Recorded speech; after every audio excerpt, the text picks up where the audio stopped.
I'd like to introduce our speaker tonight. Her name is Gillian Rodriguez. Gillian has an MA and LPC.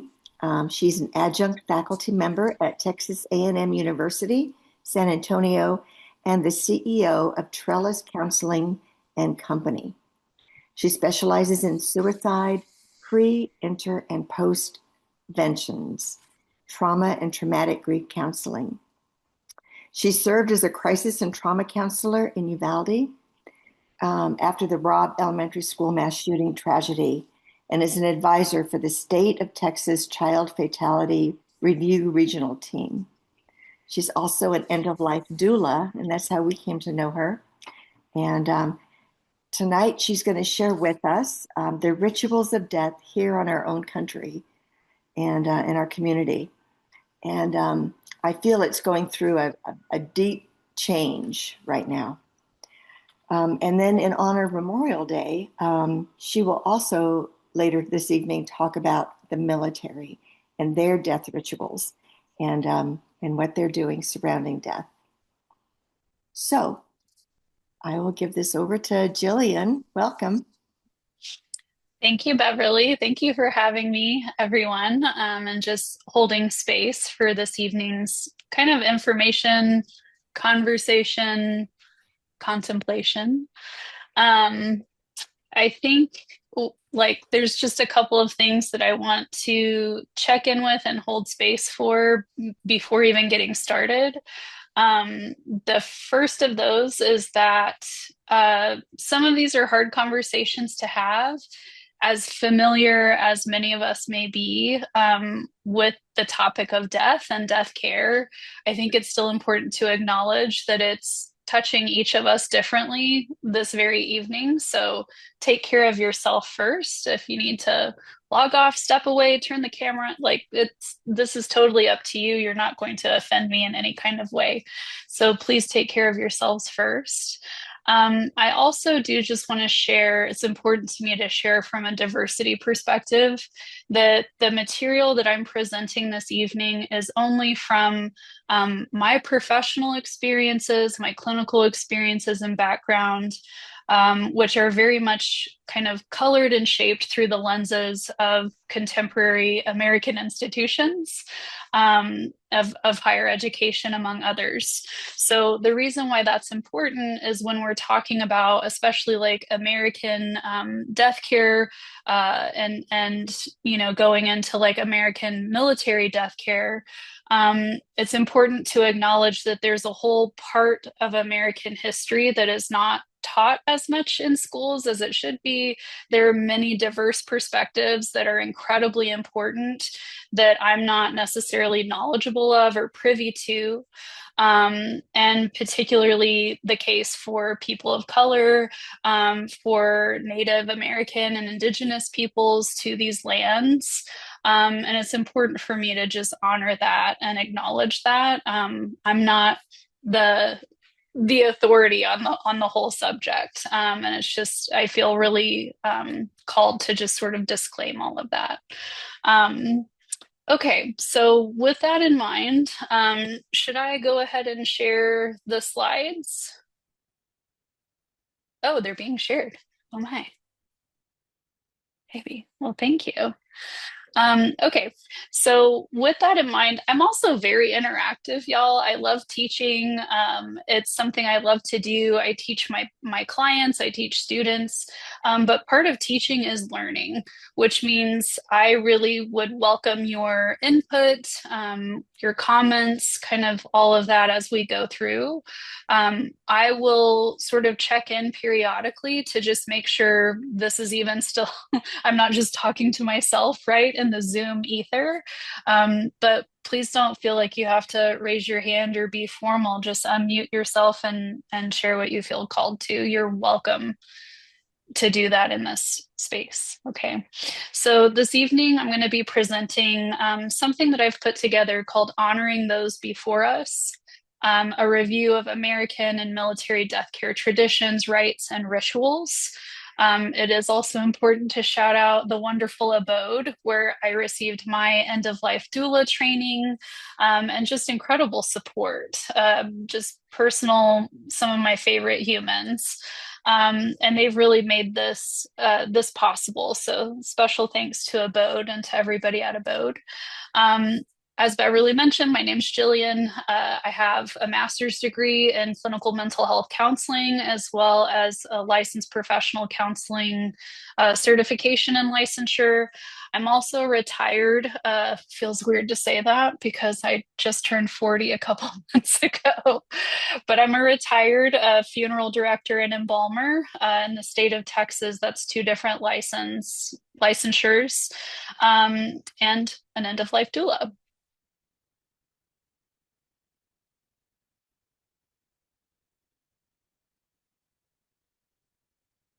Awesome. So, just a little bit of an overview of what you can expect from our time together today. We're going to talk about traditional American funeral rituals. Again, when I say traditional American, it's important for me to acknowledge that there is a vast array of diverse perspectives that may not be highlighted in this particular presentation because I could speak to a lot of those for like a lot of time, more time than you may want to spend with me this evening. But we're also going to be talking about modern and alternative kind of funeral practices and death care practices. And then we're really going to move into more like a military focus because Abode, of course, is based in San Antonio. And we're also coming into the Memorial Day weekend, which, a lot of people know for the end of the school year and big sales in stores. But as it turns out, Memorial Day is something much more and much deeper to our military community. And I just love sharing about it in honor of those sacrifices that have been made. So we'll connect it all together. I'll wrap it up and then welcome Q&A at the end. And yeah, just excited for this time together. Okay, so just a brief scotch. I already told you, and Beverly already shared a little bit about me, so we don't have to spend a ton of time on this. I teach at Texas A&M University San Antonio in their Human Services program. It's sort of like pre-social work, pre-counseling.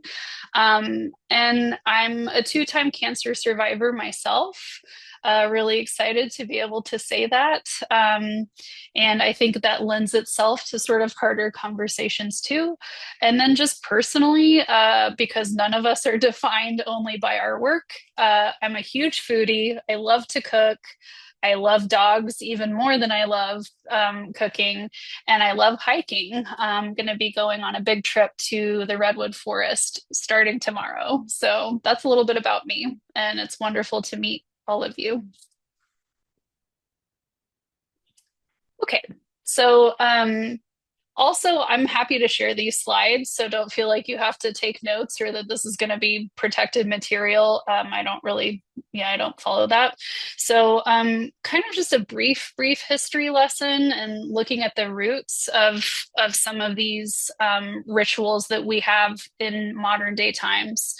If we begin and like kind of open the bookend with the colonial era, you have things like home wakes and community led burials where families prepared the body themselves. That's why many of the like oldest homes in America have like sort of a repose room or a very small room or space under the stairs at the entryway to the home. That's actually what that space was originally designed for, is to host a home wake. And that's why it's awkwardly small, but also like too big to be a closet in most cases. Flash forward going into the Civil War era, that's really when we started to see the advent of what we know as modern American embalming. And the reason for that is because there were obviously just massive casualty numbers during the Civil War, and part of embalming was really developed and needed to be able to transport remains home for burial. And then, as well, a lot of people are familiar that Abraham Lincoln was actually one of the first American presidents to be embalmed, and then to be essentially, for want of a better term, like toured around the United States by locomotive. So, going into the late 19th century, we really start to see the rise of professional funeral homes, which shifts death care from home and more of like a domestic practice to a commercial space, to a business oriented space. Um, I have some familiarity with this because my family has been in the mortuary business for 4 generations now. So I like to tell people, like, really, as long as Texas has been Texas. But before that, what would happen if, when someone passed is that essentially a carpenter would come into the home and sort of glance around and say, well, okay, that table could work, or this chest over here could work. And they would deconstruct existing furniture made out of wood in the home to then reconstruct and fashion what's known today as a coffin, which is like an anthropomorphal shaped vessel to hold human remains. But they were handmade. They were handmade on the quick as needed from existing furniture in the home. Typically, a faith or religious leader would also be part of this wake or process. And there would be flowers in very limited quantities because at that time they were really seen as sort of a status symbol. But really the flowers served a function. It was to, right, conceal ultimately like decomposition and odor related to decomposition. So when you think about it, going from that to a more like commercialized, business or professional approach to funerals is a pretty significant shift. And it's one that was made for a number of reasons. First, we started to really see that shift across numerous industries and professions. And we still see that to this day, right? Things that people used to do at home are now being commercialized and outsourced more. And the death care profession is really no different. And then moving into the early 20th century, you start to have what people refer to sometimes even now as the funeral parlor. And really that replaced, again, that family parlor area or the entryway in the home that was used for repose. So this is where we really, really see death moving out of the home, and where we see not only death moving out of the home, but the grief process essentially being continuously eliminated, sanitized, whitewashed, etc. So this is kind of the historical roots, just beginning with that colonial era, and then we'll keep going. Okay, yeah, there we go. Well, you can keep advancing. Sorry. I need to get better about saying what slide I'm on. Thank you. And then una más. Perfect. Okay, so looking at an overview of like what is now known as like the standard American funeral. So let's click one more. Okay, so you have what's called a graveside service. You'll hear it referred to this day as a graveside service. And really, what this is a very brief committal ceremony where you're quite literally committing the earthly remains, the human remains, into the ground, into the earth at the burial site. There's often a final prayer or like a few words, meaning like 15 minutes or less, and then a lowering of the casket. Graveside services are seen as like very direct, typically, efficient, quick moving. And for some people, they have the graveside service first and then follow with a more elaborate memorial service or, other celebration of life. And for other people, they start with a memorial service or even a church service, and then process or move to the graveside. So there's different orders and ways of doing these things too. Next. Thank you. You'll also hear things referred to as receptions. So often, what would happen in the early days is that there would be a church service followed by the burial again, and then after the burial, there would be a reception where guests and attendees of the funeral would essentially continue the visitation and continue that togetherness, which is in a way kind of connective with the earlier wake traditions, right, that were hosted in the home. So that's probably the closest connection that we have now. But these days, I mean, these receptions can be anything from a few finger sandwiches or a fruit tray all the way to, I mean, I've seen receptions that were catered in the many tens of thousands of dollars. They can also be highly personalized, reflective of the person's culture. So, you know, for example, specific kinds of music. I presided over a reception service where the person who died, their special favorite thing was cheesecake. And so we had dozens of different kinds of cheesecakes passed on silver trays, like around the reception, and people could sort of just pick and choose, you know, which one they wanted to indulge in and have.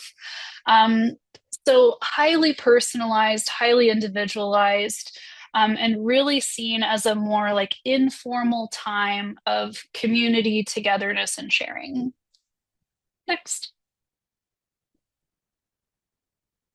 Okay.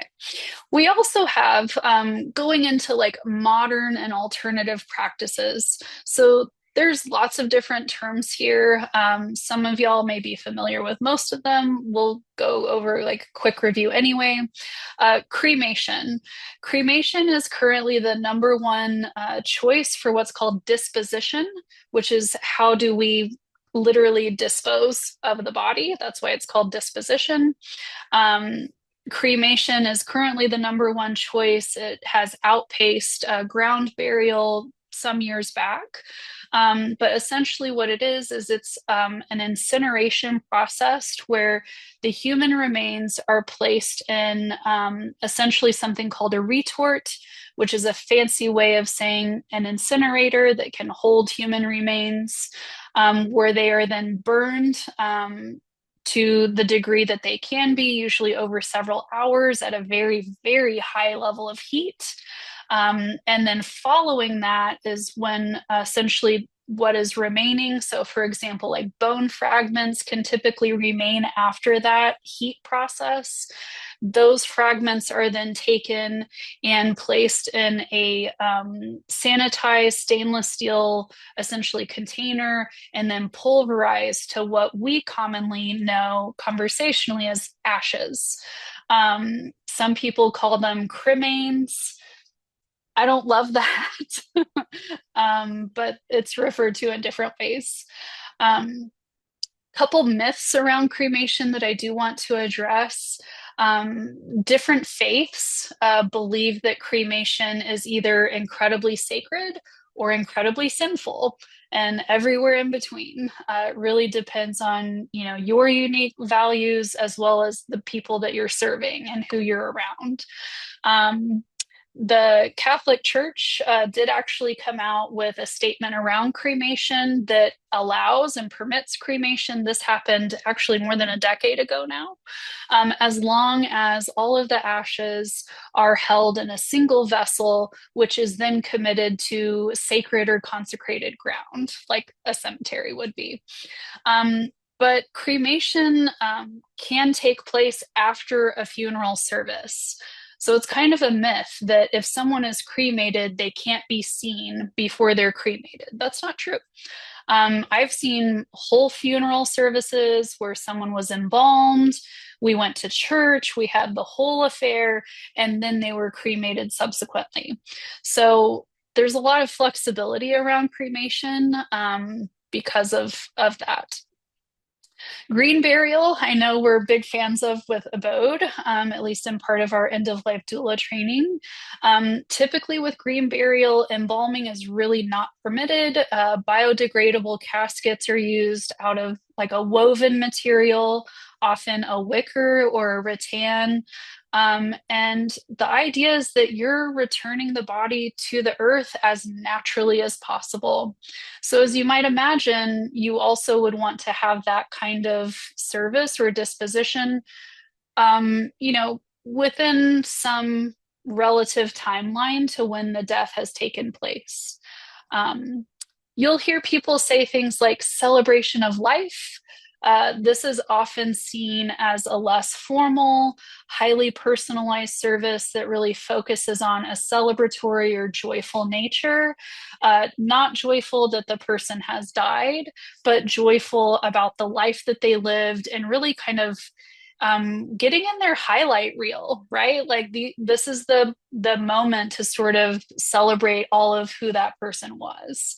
Um, we also have what's known as human composting or natural and organic reduction that transforms the body into soil over the course of 4 to 6 weeks. There are different forms of human composting. So there's even a form of human composting that uses water exclusively. Um, that particular process is not currently available in the state of Texas. It's also wildly expensive and quite cumbersome from a logistics and legal perspective to accommodate, but it does exist. And thankfully, like the more traditional composting that we think of in terms of um, returning to more of a soil state is growing in popularity because it's so closely connected to green burial.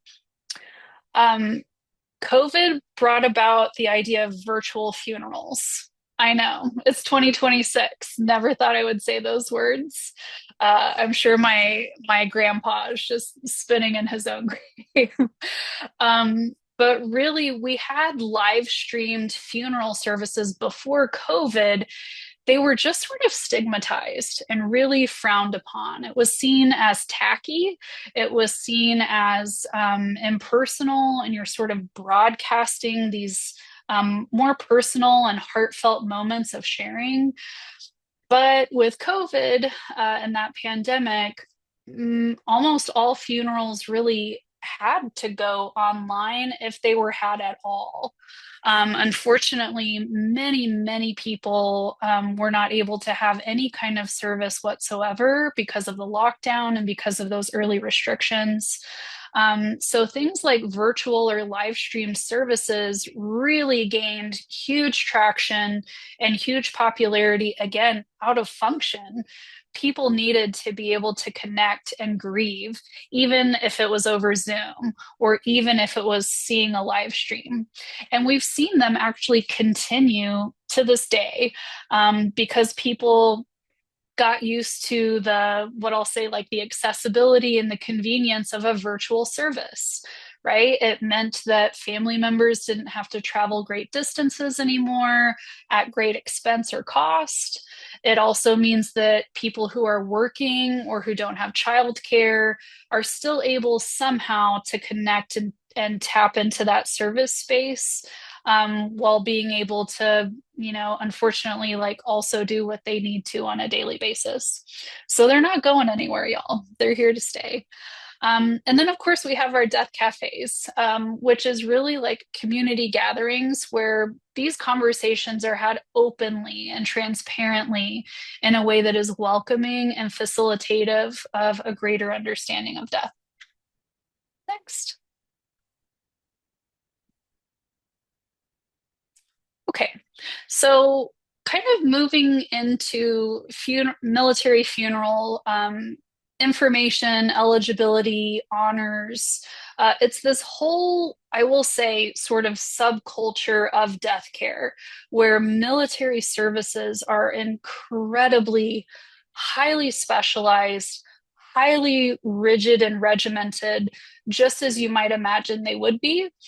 That being said, more and more families are requesting a greater level of personalization as part of that service. So we're starting to see some hybridization. So, what that could look like is something like, say, a visitation where there might be a casket present with the human remains at a funeral home where the flag may be draped on the lower part of the casket, but people are sharing and talking and openly having that community time together in a less formal way. And then the following day may be the military graveside service, where you have probably seen a version of it in the movies, right? You hear the rifle fire, the volleys. You'll hear taps being played on the bugle or trumpet. So it's much more formalized and again regimented ceremony. Um, but not everyone who serves in the military is eligible for military honors or a military funeral. Typically, it's reserved for veterans who have been honorably discharged from active duty, reserves, or National Guard.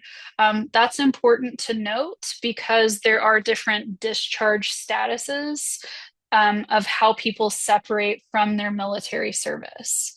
Um, it's also like part of eligibility criteria is also determined um, based on active duty service members. So currently, enlisted or active duty service members, commissioned service members, as well as retirees from any branch of the armed forces, and reservists who have served at least one period of active duty in their time. Now, there are also different levels of military honors. Again, what you've probably seen in the movies or that's depicted in pop culture is the playing of taps, the sounds of the rifle fire, and maybe the flag being, draped and then folded and presented to the family, right? But there are different levels of what that looks like. So, at the minimum, if someone qualifies, they qualify for two uniformed military personnel to essentially fold the flag and then present the flag to the family. There's also the playing of taps, either live or recorded. Yes, it's often a recording. Um, Fun fact, one of the coolest ways that they play a recording of taps at an actual graveside is that they will have a buglist, they will have a trumpeter, but there will be a device inside the trumpet. And the trumpet is rigged essentially with a button, like a press button that's on the keys. So it looks like they're playing, but in reality, they're pressing a button and it's playing the recording from the instrument. Yeah. Um, Part of this is a quality control measure. They want to make sure that it sounds the best that it can every single time that it's played and that there's no deviation from that. Of course, with that comes a little bit of maybe too uniformity, right? And the idea of it being recorded. Now, we can go all the way into more enhanced and advanced honors. The level of honors is contingent on rank and amount and kind of service that that person provided to our country. So, for example, the volleys of rifle fire, you might hear of something like the 21 gun salute, right? Most often, it's not 21 guns. Most often, it's 7 guns that are essentially like dummy rifles. They have blanks, so we're not talking live ammunition, but it's 7 rifles that are then fired over the course of 3 rounds. Um, Now, for higher ranking military officials or for line of duty or active service member deaths, which unfortunately can happen, for example, in combat or as part of training exercises, they may qualify for much more advanced honors.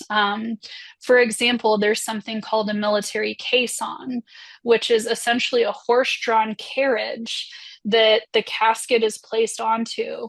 And the carriage comes around to the graveside, to the burial site in this very, again, like official, think of like a military procession, right? With all of the sort of, pomp and circumstance that that would entail.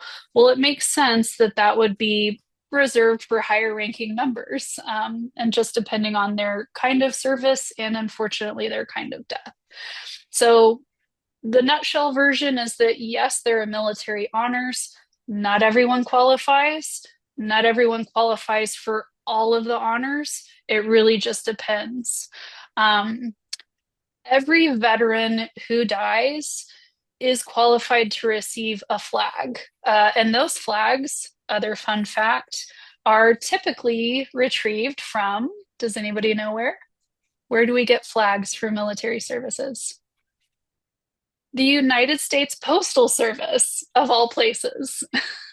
Yes, Beverly. The Why United does States the Postal Postal Service. Service have flags?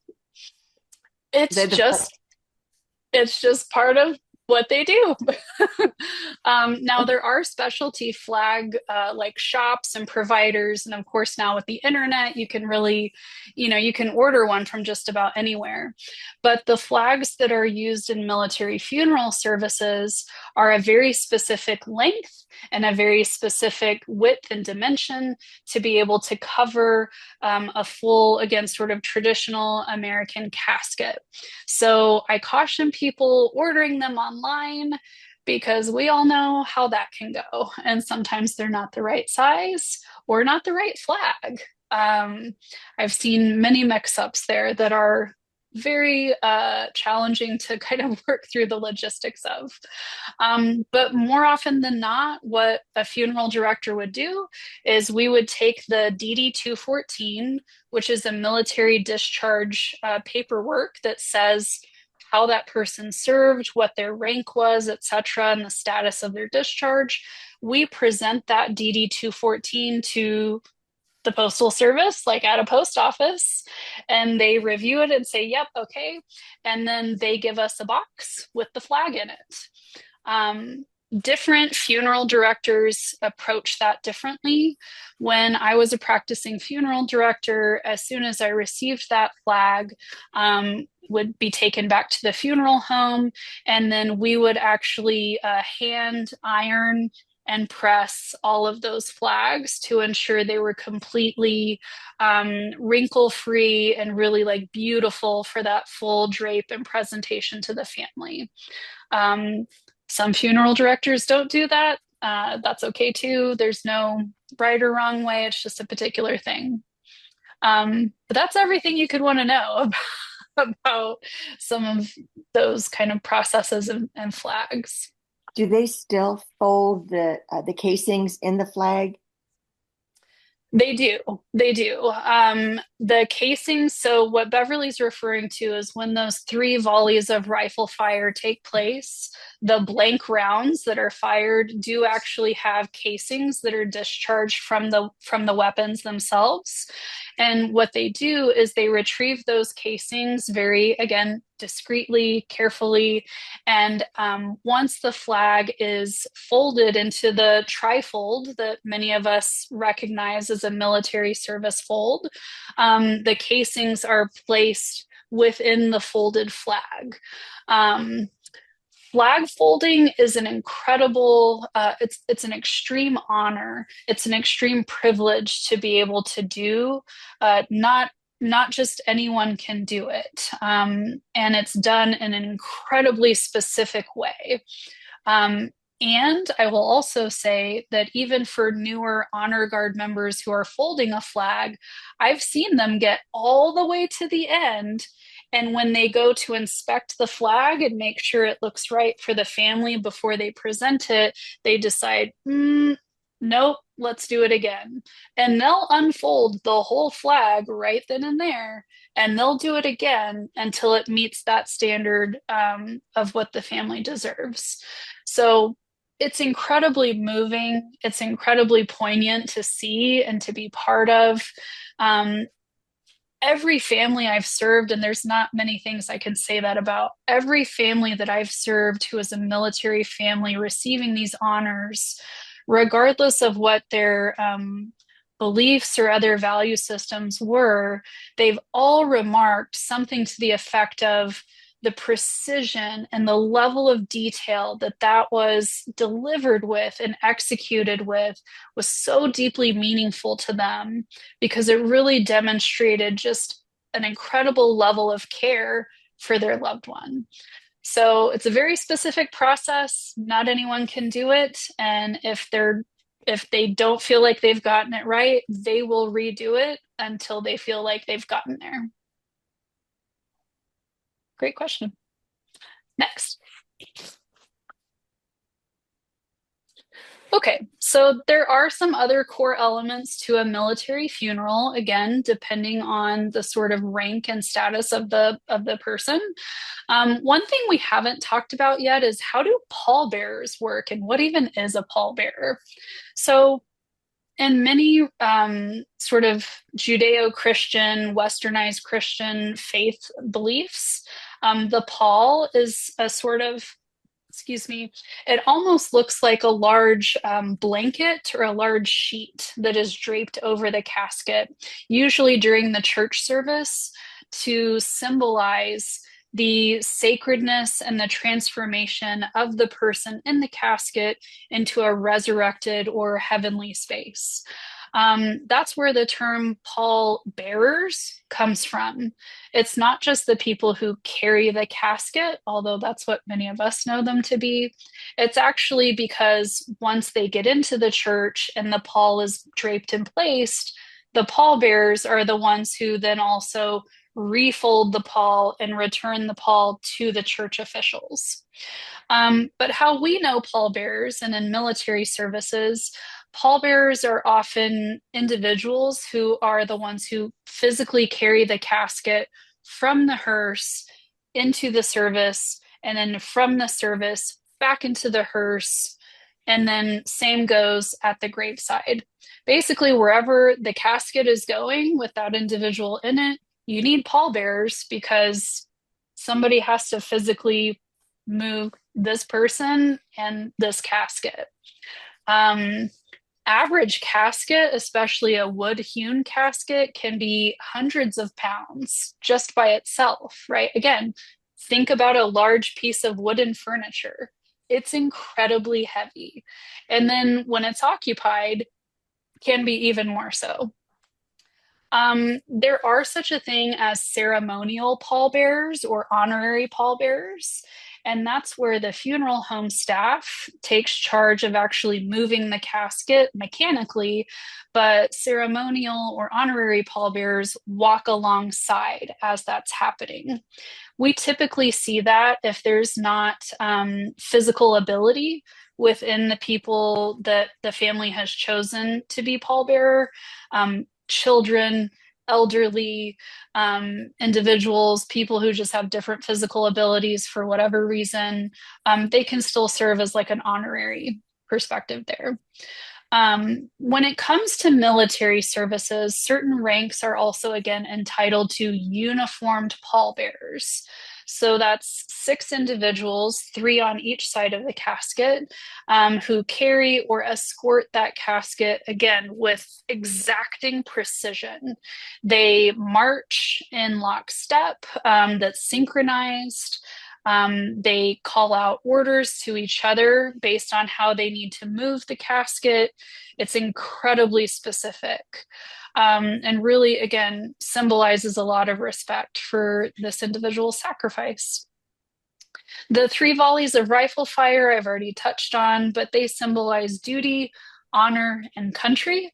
That's why there's 3 volleys or rounds of rifle fire. And that goes all the way back to the Civil War. So again, we're talking about pretty extensive tradition that's still being used today.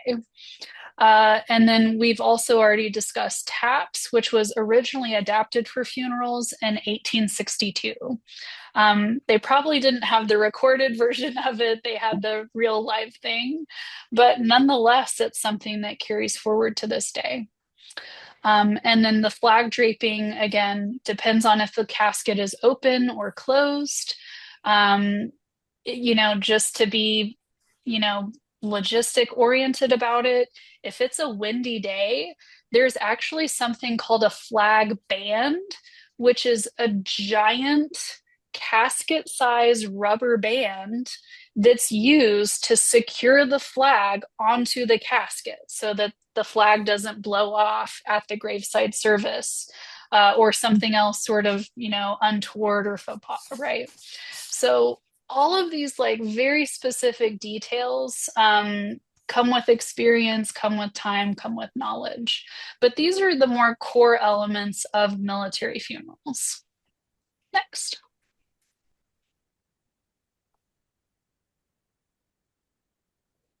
Okay, so the flag fold, as I've mentioned, there's great symbolism of the 13 flag folds. So, from a fully expanded or extended flag that's draped, it is then folded 13 times into the triangle that you may see framed, or that you may even see like an icon of. I think there was a little picture of it on the flyer for tonight's presentation.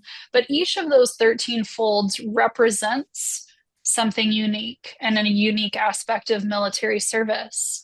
We're talking about sacrifice, honor, faith, country, man, etc. So it's not any sort of happenstance or coincidence of, well, however many folds there are is how big the flag is. No, it's 13 folds, and that's required every single time in the exact same way. So if you think about it, that's a difficult thing to be able to do, and a difficult thing to be able to train to deliver in such a perfect way every single time. But it means something and it matters. Interestingly enough, we also see a high level of symbolism and related symbolism in the Jewish faith and community, where there is a certain number of steps that are taken between the hearse and the graveside when a person is buried. So, this kind of ritual, if you will, exists beyond military services and into different faith beliefs, really all around the world, right? As this series tells us. But our military service members are no different. There's a high level of symbolism and a high level of ritual around how these are performed. Next. Okay, so here are some branch specific military traditions. So, in the Army, for example, as I mentioned, there's this something called a horse drawn caisson, or a caisson as we call it for short. Um, how many, just show of hands, how many of you have heard of Arlington National Cemetery? Yeah, just about everyone. Arlington is the OG. Arlington is the original military cemetery that was dedicated exclusively for military service members and their qualifying dependents. Um, However, Arlington, in Virginia, Arlington National Cemetery, unfortunately, quickly found capacity and quickly began running out of room. And so over time, there have been expansions into more hundreds of national cemeteries, which are military specific cemeteries. So in San Antonio, we have the cemetery at Fort Sam Houston. That's a national cemetery. So the reason why I mention Arlington is because it's not uncommon, if I'm serving a family whose loved one has died, that they will immediately assume that their loved one is then going to be buried in Arlington. And unfortunately, that's more often than not the case. Because space and just the geography of Arlington National Cemetery is so limited, more and more so, it's really reserved for the highest ranking military service members, or individuals who have, again, for example, been killed in active duty or killed in the line of duty. Um, Also, just as a little bit of trivia for you on a logistics level, Military services, because there are so many of them every day, it takes time to be able to schedule that burial at that cemetery. This is what we in the business know as a wait time. So currently, the wait time, if someone were to die tomorrow and their family wants them to be buried at Fort Sam Houston National Cemetery in San Antonio, assuming that everything about the arrangements goes perfectly, which it doesn't always, but the paperwork is correct, everything happens on time, everything is exact. The average wait time right now for Fort Sam Houston burials is a little over 2 weeks. And that's because it takes time for us to contact the cemetery, arrange for that service, and just like everything else in the military, you wait in line, even in death. Um, with Arlington National Cemetery, it's even more so. So, as of today, the average wait time to be buried at Arlington National, if everything goes perfectly, is a little over 3 months. Um, Now, there are a lot of families that are not willing or wanting to wait that long. So they then forego or forfeit those honors in favor of burial elsewhere. But there are a lot of families who say, if they're entitled to Arlington, we're going to Arlington. We'll wait. It's okay. And so then we do. But not Um, everyone qualifies for Arlington. does the military pay for their funeral? So the military does not. There are certain costs that are covered. So the flag, for example, the pallbearers, the service, those honors, those are covered. However, most military services through the funeral home, so for example, bringing that person's remains into the care of the funeral home, embalming, etc. That's not a cost that's absorbed by the military. That's a cost that's absorbed and determined by the family based on the funeral home that they select. Now, there are funeral homes that are more military friendly and honoring than others. So in San Antonio, there are two that I can think of. Porter Loring Mortuary is one of them, who they consider military service to be an incredible honor. And they typically don't, they're not going to overcharge a family for those kinds of services. But there are other commercial funeral homes that sort of take the approach of a funeral is a funeral is a funeral, and the cost of embalming should be the same regardless of who you are. But no, the military does not cover all of that cost. They will cover a very specific and select option of casket. As you might imagine, it's not the nicest, it's not the most ornate, but that's also not always important to people. So it just depends. Good question, though. Okay, so we have the Navy. You might hear about burial at sea.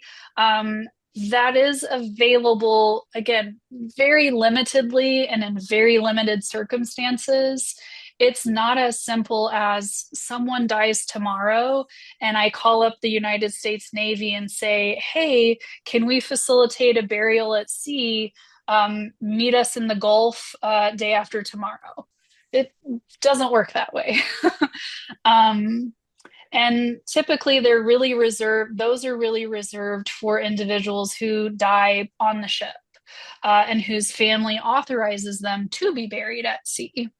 Um, so we also have the Marine Corps, the United States Marine Corps. They're very well known for having the most exacting ceremonial like drill and steps. Um, I have never seen a service involving the United States Marines that had an imperfection to it. And again, that's saying a lot because I've done a lot of these. I've never seen one that had an imperfection to it, down to the uniform that the pallbearers wear. The Air Force will offer for, again, high-ranking members, missing man formation flyover, where they actually will fly over the cemetery or will fly over the service, and can leave a contrail or another indicator of the missing man, which is the person who died. Very symbolic. The Coast Guard has their own traditions. And then now, newly, we have, of course, the Space Force, which, to be really honest with you, they're essentially just following the protocols of other larger branches like the Army. They haven't been around long enough to really form a lot of their own traditions. They're more or less just following what the others are doing. But yeah, there are some specific, like branch specific traditions, and then there are some elements of military honors that are more generalized, like the flag. So it just depends. Next. Okay, so we've talked a little bit about Arlington, but just to give you another touch point on that history, it was established in 1864. It's the nation's premier military cemetery, and currently it hosts over 400,000 interments. With daily funerals conducted by the Old Guard. Eligibility is incredibly limited, and the amount of time that you actually have in a national cemetery during a funeral service is incredibly limited, and down to a very exact science. So, Fort Sam Houston currently permits exactly 21 minutes from gate arrival to gate departure for the whole thing. So you're going to get there. You're probably going to be literally waiting in line behind other funeral processions. You're going to be waiting. And as soon as you're given the go ahead, you'll be escorted in by a member of their staff. And from that gate arrival time, all the way to when you depart, they have it down to a 21-minute interval. That's how many services that they are doing every single day. Arlington, not that far off. And they actually have a larger, because they have a longer wait time, they actually have a larger window of interval because there are more honors involved with those services, right? They're higher ranking members. It takes time to have a horse-drawn caisson lap all the way around the whole place. And so they have a little bit longer for their service, but not much. It's not an hours long affair like it might be at a private or commercial cemetery. We also have the Tomb of the Unknown Soldier, which is just a breathtaking thing to be able to experience if you ever get to. This was established in 1921, and it holds the unidentified soldier remains from World War One, World War II, and now Korea. It is guarded 24/7, 365 by sentinels who they do not wear a rank intentionally because it is unknown what the ranks were of the individuals who are entombed there. So likewise, the sentinels do not wear rank to show that respect and that honor. And the way that they guard is just, it's really known worldwide. You'll see photos and videos of them standing just like you see here in rain, snow, thunder, extreme and intense heat, sun, summer. It does not matter. They are there. And it's really seen as the most prestigious assignment and placement for a sentinel, for an honor guard to be able to serve. Now, as you might imagine, they need to wear some comfortable shoes because they stand there in shifts. It's not just like, oh, they're there for a few minutes and then they swap out. They're there for hours long shifts in all kinds of weather. And so their shoes are also known as being some of the most comfortable but least durable, often only worn for 2 to 3 shifts at the maximum and then discarded in favor of a new pair. This is very similar to actually how professional ballerinas will break in and wear their slippers for a single performance, maybe two, and then they're on to the new pair. They have similar kind of setup with their shoes. Next. Okay, so now we're really going to dip into Memorial Day. As I mentioned, a lot of folks have the misconception that Memorial Day is about the end of the school year, about sales in stores, or it's very often confused with Veterans Day, which is different and takes place usually in November. Memorial Day is really reflective of honoring, just like the name implies, and memorializing those military service members who have made the ultimate sacrifice for our freedoms and for our country.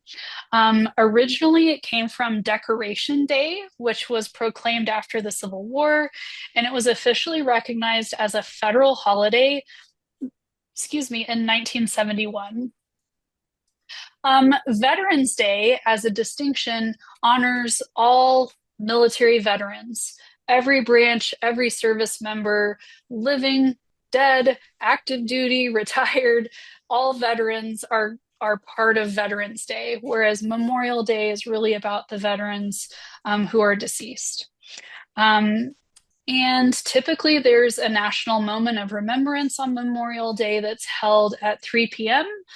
You'll find this observed in most federal buildings, although many, like banks and other places that observe federal holiday, don't know about the moment of silence. So it depends on where you are. At I worked in the Arlington hospital. National. When I was active duty in the hospital yeah, we moment of silence at 3 o'clock. Yeah, It changes shift. yeah. Yeah. Exactly. And it's kind of touching to me when I happen to be somewhere on Memorial Day and that moment of silence is called and observed, because I think it is sort of a fading detail, if you will, from Memorial Day, that isn't always as recognized. Um, but back at Arlington, typically there's a presidential wreath laying that takes place on Memorial Day.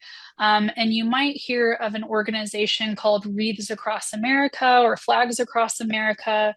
And they are a nonprofit that places a very small flag and or wreath on the gravesite of every single grave across national cemeteries all over the United States. So again, it's really seen as just a way of honoring and respecting those individuals. Next. Okay, so kind of bringing it all together, looking at the enduring significance of ritual, which anyone who's affiliated with ABODE knows that there are so many different kinds of rituals, so many different kinds of traditions. But really, like the significance of ritual around traditional American and military funeral services reflects a culture's own values, right? You're looking at community, you're looking at the idea of dignity and the level of respect that is paid to an individual through ritual is evident because you're having to take the time to do it. You're having to take the care to do it in a specific way, in a specific order. And I think it also is representative of that, just that respect element. American practices have hugely shifted, and we could have a whole separate conversation around it, from these home wakes, very home-based, family-oriented, minimal, because that's all there was. It was seen as a function. It was seen as a need, not as this huge, lavish ceremony that we know today. They've evolved quite a bit. And in an interesting way, if you think about things like human composting and green burials, it's kind of a full circle moment where we're going back to the simple, right? We're going back to like, what are necessary elements of how we can honor this person. Military honors really transform grief in a lot of ways. And again, I've never served a military family that didn't have at least some element of gratitude or respect for that kind of service and the honor that was afforded to them. And Memorial Day really asks all of us to kind of pause and remember why we have that day, which is the sacrifice that these individuals, men and women, have made over the course of our history as a country. So everything and everywhere in between, I know that's like a fire hose of information. Um, but let's hit the next, and then I think we're going to be coming up on that Q&A. Yeah, so just as a thanks to all of you, welcome your questions, welcome your experiences.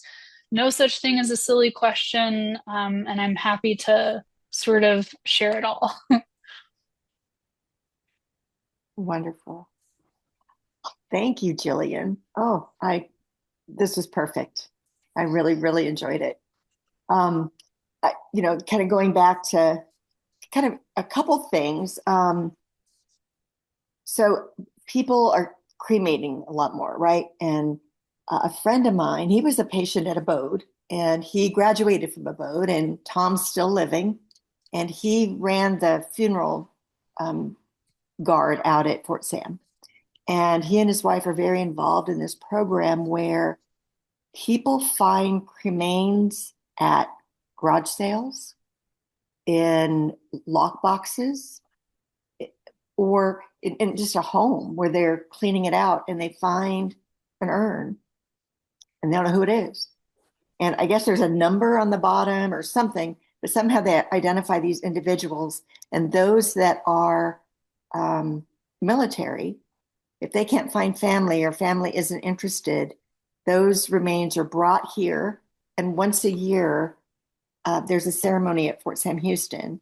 And I was involved in one a year ago, and there was about 12 of us. And so we came to receive the flag of one of these people, one of these individuals. And they did a full military ceremony, and then a military member from their service, their branch of service, like I accepted the flag from an airman that served in Vietnam. And this little airman brought the flag to me. And I mean, it was just full of ceremony, and it was so beautiful. And, these people were forgotten, just left on a shelf. Yeah, we've seen with the rise in cremation, of course, we have seen a rise in that kind of thing occurring. And it's something that it can be very sad. Sometimes it also happens by mistake, by accident. I mean, it can be again as, as sort of innocent, if you will, as oh, I thought this was a vase for Goodwill. I didn't realize it was an urn that, is occupied. So it's not always, and often not maliciously intended or ill-intended. Part of what I like talking to people about, especially as an end-of-life doula, is if you're going to pursue cremation, still have a disposition plan for the ashes, whether that's scattering, whether that's inurnment, which is separate from interment, whether that is, I mean, 1,000 different options now, right? You can be made into jewelry, you can all kinds of things, made into fireworks, but like have a plan still, because I think the misconception is, oh, they're being cremated, and that's where the conversation ends, but really it's not. You do have more time to make those kinds of decisions. But what can happen, to your point, Beverly, is that the temporary urn is placed in a closet or in an area of storage. And then one thing happens in another, months go by, and then, oh my goodness, we're moving. And what do we do with with great uncle, Sam, who maybe we never even knew or met, but who has now been sort of passed down in the family. It happens. It happens at sort of a higher rate than you might think. How we also most often see this happening is unclaimed ashes that are held in funeral homes. So every funeral home in America has ashes that are not claimed right here, right now. Um, Again, this can be for a variety of reasons. More often than not, it's either related to like a legal dispute over who legally is able to receive those ashes, or it comes down to a psychological block or challenge where the surviving family members or next of kin just cannot bring themselves to go to the funeral home that last time and quite literally again confront the death of their loved one, because that's what happens when you're given an urn, is that you do have to reconcile psychologically that death. So people are horrified to sort of hear and learn that ashes of children often go unclaimed. And again, in my heart of hearts, I really don't think it's a uncaring or maliciousness on the part of next of kin or parents. I think it really speaks to how profoundly difficult that is and that grief process can be. There is also policy and procedure for what every funeral home does with unclaimed ashes after a certain period of time. So they don't just exist indefinitely. To your point, that when someone is cremated, the human remains are cremated with an unmeltable metal alloy disc. It's a little bit bigger than a quarter. Usually there's a number sort of embossed or stamped on the disc. They're cremated with this, and that's how those ashes are identified going forward. But that's only if you know who that number belongs to, which is a big if you're talking about a found or discovered urn, because you may not have the other piece to that puzzle. The number is often not engraved on the urn itself. And if the urn is sealed, you may never even know where that disc is or if it's there. So that is a thing, and it's not 100% guaranteed. Oh, well, we could listen to you all night. Um, yeah, we're going to have to continue this at another time. There's a lot of questions I have, and so this is thought for another Abode Academy. Absolutely. Well, thanks for having me. If anyone has other questions, Beverly, Natalie, everybody has my contact information. You're welcome to share it. You're welcome to email me, and I'm happy to answer your question. Wonderful. Well, I want to thank all of you for joining us tonight and joining us for the series. It's been I really learned a lot, and it's been a lot of fun to go around the world and see what death looks like in other cultures. Tomorrow, or maybe early next week, we're going to send a survey out. And for those of you who've been with us through most of the series, we just want some of your opinions about how this was perceived and what you thought of it. And then most importantly, what do you want to hear about next time? And so just be looking for that in your inbox. And I think that's all I have. Again, I just thank you so much. And Gillian, wow, that was fabulous. Yeah. Perfect. And I just hope you all have a great night, and we'll see you at Abode. Thanks, everyone. And Thank thanks you. for your service if you served or if you know someone who has. I appreciate you.